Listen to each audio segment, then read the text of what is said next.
Origin just CGBX, and this is why post-war matters by channel Kraut. I haven't seen a Kraut video in a long time.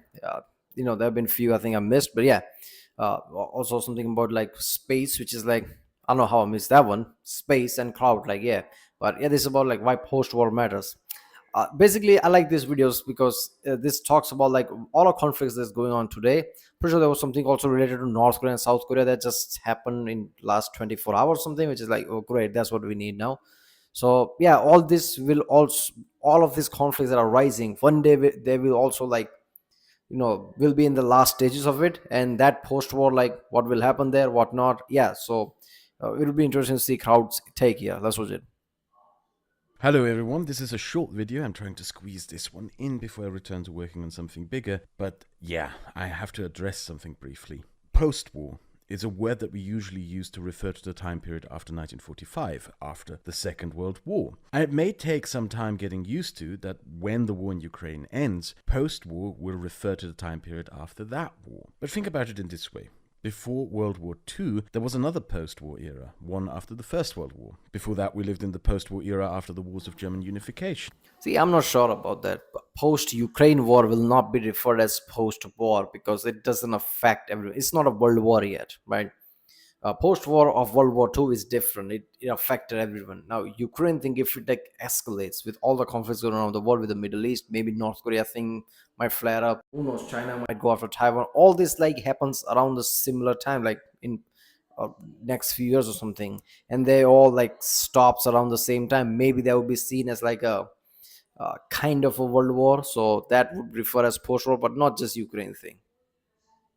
And before that, we lived in the post-war after the Napoleonic Wars. And post-wars, well, I believe they matter. This video is sort of a defense of myself. I received criticism from a friend about making videos talking about the challenges we face after the war in Ukraine, and I've also seen this critique by people in the server and comments. Some of you even think it is ghoulish of me that I talk about what we have to do once the war is over, what challenges we face after the war, before the war is even over. And since a large slice of my videos on this topic talked about the post-war, I would like a moment to defend myself and take a moment to just explain myself and take a moment to explain to you why I focus so much about the coming post-war. The post-war agreements after the Napoleonic Wars were unable to contain the political forces unleashed by the French Revolution, leading to the German Wars and the Balkan Wars. The post-war after the German Wars of Unification was unable to contain an expansionist Germany, driving Europe into the First World War. The post-war period after the First World War was probably the single greatest catastrophe in terms of post-war agreements and pretty much paved the road into the next great European disaster. But the post-war after the Second World War created such a stable political order that it lasted until 2021. And when we create the post-war after the war in Ukraine, then it will be in our interest that this post-war creates a peace that lasts as long as possible. I don't think any... I would argue it's because of nukes. Otherwise, it wouldn't have lasted as much. Like, I get it. Like, World War II was so big, it's like, whoa, what the fuck? And everybody just like took a pause and created things. But I don't think those things were stable enough to stay there. Nukes were one of the biggest driving forces. Now that changes in 21, obviously. So yeah, post-war definitely matters, especially post World War One, which like fucked things up. But I think basically the unification of Germany can be traced back to like everything that happened in the modern era, right? Post Napoleonic War, anything that happened is mostly can be attributed to the unification of Germany. Basically, Bismarck is Bismarck to blame, I guess. That's what it is. There you go. of you can argue with that. So, the agreements we make to end wars are, in my opinion, just as important as the wars themselves. A bad post-war agreement can lead right into the next conflict. So I would argue that talking about what comes after the war, what challenges we face after the war, and what lessons we learn after the war is important. I want to paraphrase one of my favorite historians here, Stephen Kotkin. Some of you probably already noticed that I read his work from previous videos. Kotkin frequently emphasizes the importance of winning the peace. To illustrate what he means by this, he likes giving the example of the Soviet Union. The Soviet Union won the Second World War. What Kotkin means with this is not that the Soviet Union defeated the Nazis alone, but that the Soviet Union gained the most out of the defeat of Nazism, because they occupied half of Europe and subjugated its peoples. That is an extraordinary geopolitical victory to achieve with blunt force. So, the Soviet Union won the war. But, as Kotkin says, the Soviet Union lost the peace. Communism turned out to be dysfunctional and kleptocratic. It turned out that conquered people did not like having communism forced on them. So, communism was unable to build a stable social order. But liberal democracy is capable of building stable and functioning societies. As such, the West won the peace and defeated communism without firing. But I think that can be said about any empires. Like even British Empire won the many police wars, but like lost the peace all around. That's why when it collapsed at the level that it did. So I guess that can go back to any empire. Soviet Union tried to be an empire, but obviously like ideology didn't work. They weren't successful financially, or just they weren't prosper. Maybe they were prosper, they might have survived, but even then, like ideologies were too strong. But yeah, this could imply to any empire. See, the whole ideology is like we need to like learn from the past and not make mistake. Basically, goes to like you shouldn't punish the aggressor that much. It's like when you think about like imagine right now, right? How many people died in Russia-Ukraine war? Now, if you like, okay, like everybody just chill out, nobody's gonna get punished that much. Everybody's gonna go scot free. That doesn't work for people. Like they get pissed off. Like, what about all the people that died? So you have to have harsh things. Now imagine if Ukraine Russia war ends, like Russia is the like loser in this element. Like I don't know how. I don't think it's like point blank black and white type of way. Even if Russia loses, it will be a different type of loss, and I don't think Russia will be ever in a position where they like be threatened, or Putin will be ever threatened in a way. But if that happens, let's just say it escalates at a point that happens. You what you're gonna do, like punish Putin, like like international whatever that thing is out where, yeah, you have to arrest Putin. Are you gonna do all that thing? You're gonna punish Russia in that strong way? Isn't that like gonna make Russia aggressor even more in the future, like how it happened with Germany? But if you don't do that, what message are you sending? Like, yeah, and there is no ramification. So what is the middle ground there? A single shot. I want Ukraine not just to win the war, I want us to win the peace. To win the peace, we need to talk about the agreements that we are going to make to have peace. We need to look at the substantial challenges this war brought to us and adapt to them. And we need to talk more openly about the challenges we will face after the war.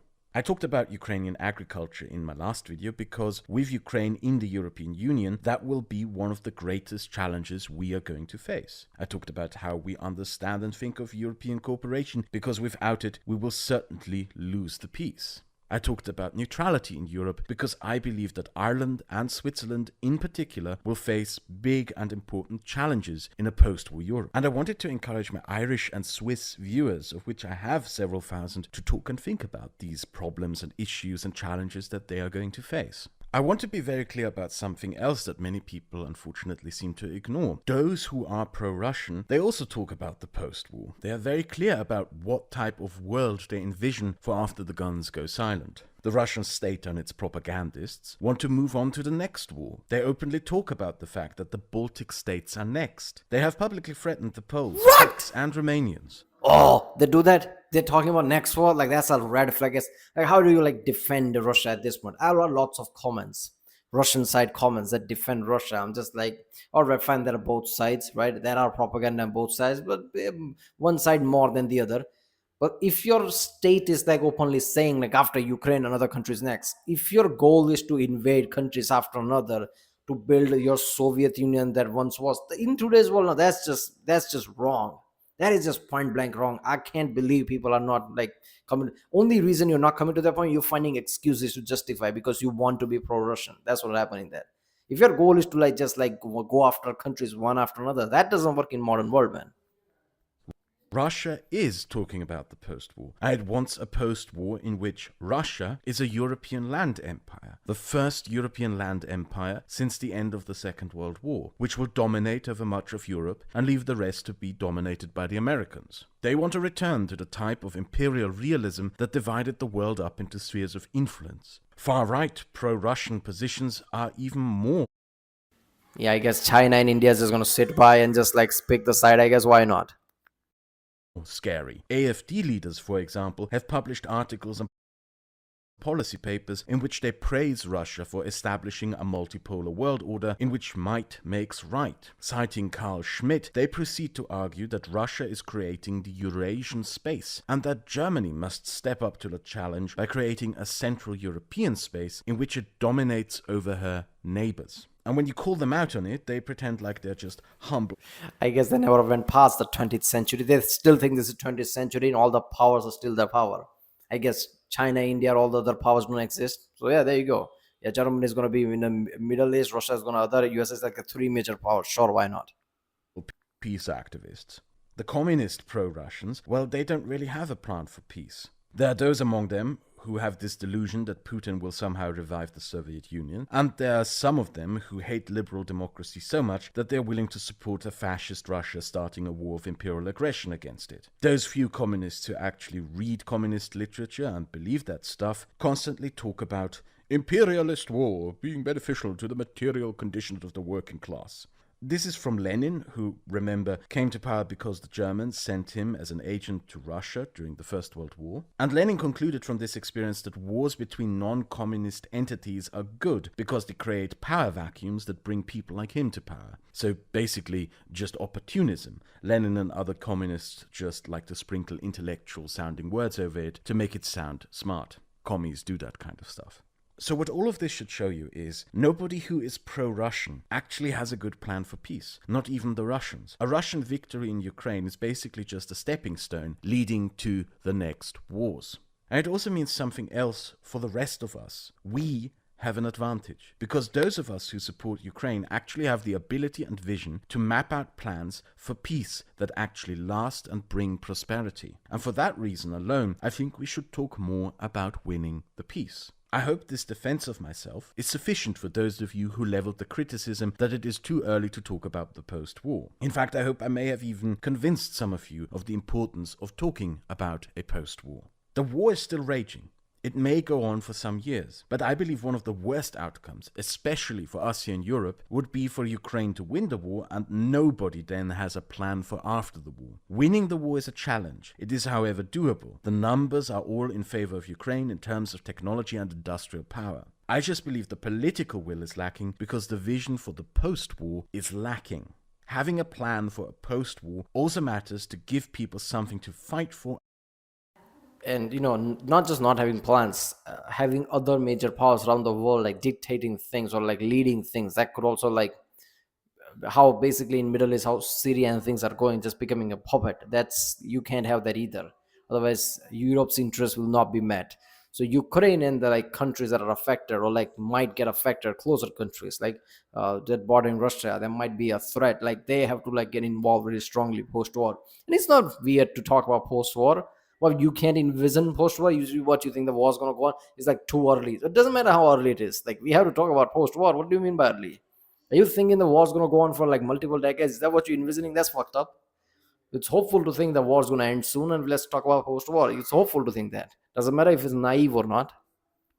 And look forward to for when all of this is over. The war has also thrust us into a new Cold War standoff that is now going to be a certainty of the post-war era. There will be a democratic and authoritarian bloc facing each other. And in this environment, winning the peace will be one of the most important challenges. When the war is over, we will have to build functioning, stable societies that can outlast those of authoritarian regimes. We don't just have to win the war, we also have to win the peace. I would like to recommend you a book at the end of this. You can see this as a book recommendation for 2024. It's Postwar by Tony Judd. Some of you probably already know that I read this book, especially if you watched this video of mine, because it is Tony Judd who first formulated the idea that European cooperation and the European Union is a framework for creating a post-imperial world, that nation-state cooperation can undo the concept of imperial spheres of influence. But even if you disagree with this vision for European cooperation, the book is also relevant in the sense of that it is an analysis of a post-war order, how it came to be and how it built functioning and stable societies. So, if you don't yet have any plans for reading any books in 2024, I hope you pick up Postwar by Tony Judd, and I'll soon see you again with another. Yeah, so this is really good video, I think. Even if it was like 9-minute video, but it's like really important video. All the things all the video he's been making past 2 or so years is like really relevant, right? It paints a picture. And talking about post-war is also important. Like we can't make mistakes of the past. Even though one thing I learned about the modern world is like all we do is fucking make mistakes. It's like what were they thinking? Apparently nothing. That's what it is.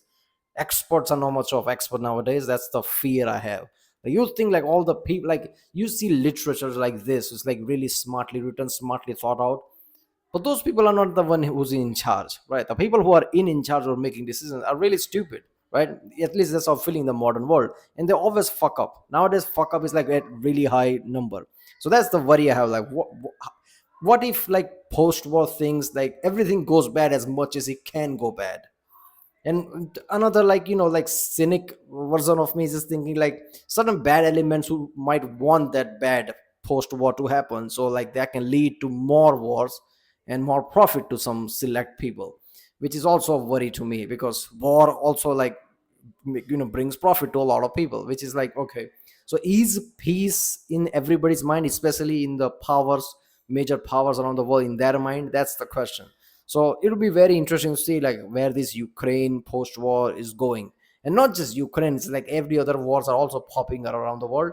So who knows where this might escalate. But yeah, if post-war goes right, we might have another like World War II end peace thing that might last decades and maybe better.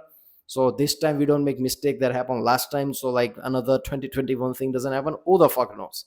But then again, like a negative cynic in me thinking is like, yeah, things are gonna go to shit probably, because that's how it goes, that's the trend. Right, well, that was why post-war matters by the channel Kraut. Really good channel. Like, if you don't watch any philosophical type of things, like geopolitics type of things, Kraut is the one channel people should watch, because he reads a lot of books like this. He has really good knowledge about things. So yeah, all right, I'll see you next time.